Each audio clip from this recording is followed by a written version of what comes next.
John, it's been a tense day here in Simferopol. I'm standing now just a few yards up from that parliament, which was occupied this morning. The authorities in Kiev, those revolutionaries who were protesting themselves just a week ago, they thought they'd won. They thought they controlled all of Ukraine. But many of the Russian-speaking majority here in Crimea have set out to prove them wrong. And they did that today in the boldest way imaginable, at that parliament building just before dawn. Police were on guard outside the Crimean regional parliament this morning. The entrance barricaded by old furniture and pallets. The Russian flag flying alongside the Crimean on top. And inside the building, some 60 armed men. Nobody knows what's going on inside now. We just saw the building being taken over. 30 fully armed guys ran inside. They kicked out the police. Then more buses came and about 30 more guys arrived. They had bags full of RPGs, sniper rifles, Kalashnikovs, handguns. These guys were fully armed. The crowd was all in favour. They said they didn't know exactly who had occupied the building, but they all wanted the same thing. A referendum on whether Crimea should remain part of Ukraine or, as they all want, join Russia.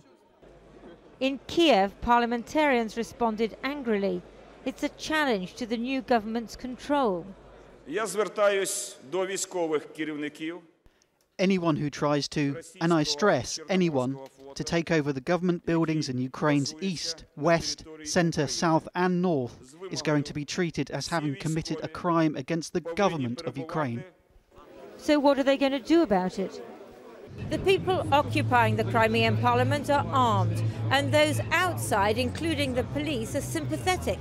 So it's hard to see how the authorities in Kiev can force an end to this siege. They'll have to negotiate.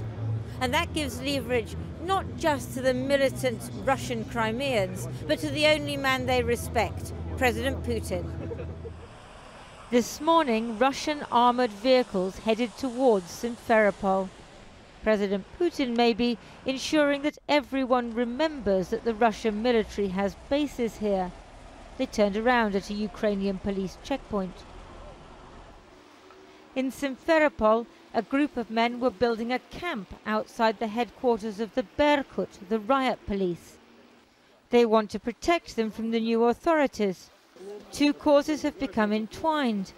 These men love Russia and they see the Berkut, accused of murdering protesters in Kiev, as their heroes.